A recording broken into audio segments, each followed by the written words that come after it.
Taylor, it has been a picture-perfect start for Northwestern and head coach Pat Fitzgerald, who's kind enough to join us on today's edition of BTN Live. Fitz, let's start on the defensive side. You guys have yet to allow a touchdown this year. What's been the most impressive aspect of that defense?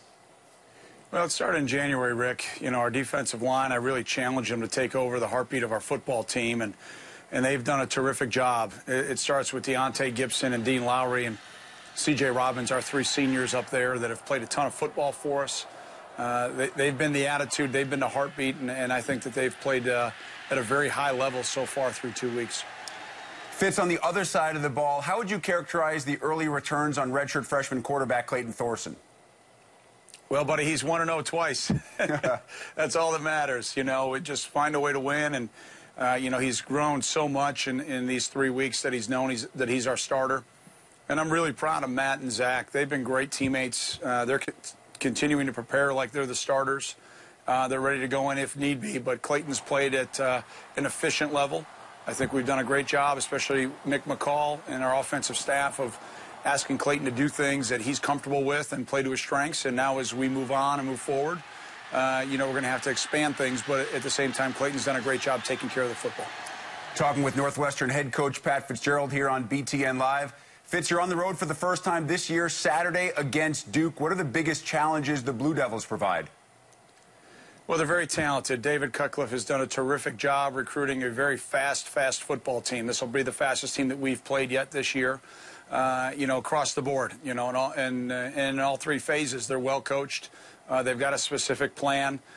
They have had the luxury of being able to be very vanilla on offense through the first 2 weeks. They have not done a lot. So a great challenge for our defensive staff and our defensive players this week. We anticipate having to adjust. There's no question about that. And then defensively, they've been very aggressive. I mean, they came after Tulane now. I mean, they stormed the fort and came after them. So we got to be prepared to handle pressure, got to be prepared to handle the team speed.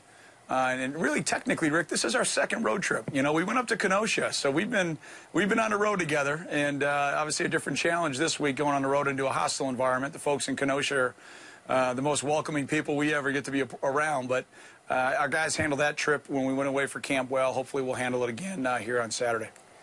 Pat, we've discussed the importance of academic comparables to you and the entire athletic department at Northwestern. What would it mean for your program to have wins over both Stanford and Duke in the same non-conference schedule?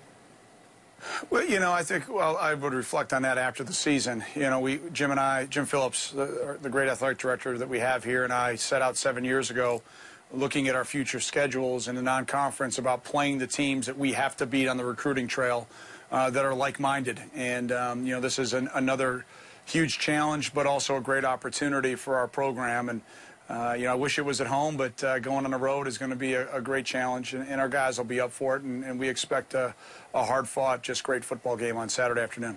Just a few more minutes here on BTN Live with Pat Fitzgerald.